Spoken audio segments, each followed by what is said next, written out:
சென்னை கண்ணகி நகர் கபடி அணி பயிற்சியாளர் மீது பாலியல் புகார் கூறப்பட்டுள்ள நிலையில் இதுகுறித்து அணியைச் சேர்ந்த அனைத்து வீராங்கனைகளிடமும் காவல்துறை விசாரணை நடத்த உள்ளதாக தகவல்கள் வெளியாகியுள்ளன. கூடுதல் விவரங்களோடு இணைப்பில் இருக்கிறார் செய்தியாளர் கதிரவன்.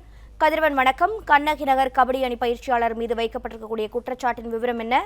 காவல்துறை தற்போது என்ன நடவடிக்கை எடுக்க இருக்கிறார்கள்? கண்ணகி நகர் கபடி குழுவினுடைய பயிற்சியாளர் இருப்பவர் ராஜு. இவர் அந்த கபடி குழுவிற்குரிய 17 வயது வீராங்கனைக்கு கடந்த ஜனவரி முதல் மே மாதம் வரை 3 முறை திரும்பின் இல்லத்துக்கு சென்று பாலியல் ரீதியாக தொல்லை கொடுத்து மிரட்டியதாக செம்மஞ்சேரி அனைத்து மகளிர் காவல் நிலையத்தில் பாதிக்கப்பட்ட சிறுமி தரப்பில் புகாரானது அளிக்கப்பட்டிருக்கிறது.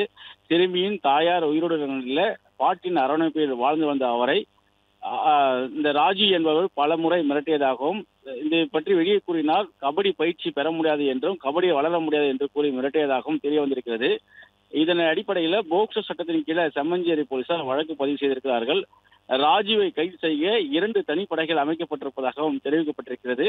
அதே போல 17 வயது வீராங்கனை போல வேறு யாராவது பாதிக்கப்பட்டிருப்பதா என்ற விசாரணை நடத்த உள்ளதாகவும், அந்த கபடி குழுவில் உள்ள அனைத்து வீராங்கனைகளிடம் விசாரணை நடத்த திட்டமிட்டுள்ளதாகவும் காவல்துறை தரப்புல தெரிவிக்கப்பட்டிருக்கிறது.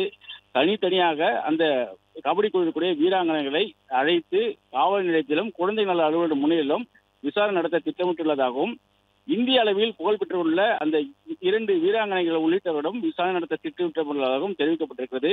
ராஜுவை கைது செய்ய தற்போது தனிப்படைகள் அமைக்கப்பட்டிருப்பதாகவும், விரைவில் கைது செய்யப்படுவார் என்றும் விரிவான விசாரணை நடத்தி அவர் மீது நடவடிக்கை எடுக்கப்பட வேண்டும் காவல்துறை தரப்புல தெரிவிக்கப்பட்டிருக்கிறது. கபடி குழுவில் இருக்கக்கூடிய வீராங்கனைகள் அனைவரை விசாரணை நடத்த உள்ளதாகவும் தெரிவிக்கப்பட்டிருக்கிறது. குறிப்பாக கண்ணகியில் இருக்கக்கூடிய ஏழை எளிய சிறுமிகளை கடந்த 8 வருடங்களாக ராஜு பயிற்சி அளித்து அவர்களை ஒரு கபடி குழுவாக உருவாக்கி வைத்திருந்தது குறிப்பிடத்தக்க நிலையில அந்த சிறுமிகள் உள்ளிட்ட அனைவரிடமே விசாரணை நடத்த திட்டமிட்டுள்ளதாகவும் காவல்துறை தரப்புல தெரிவிக்கப்பட்டிருக்கிறது.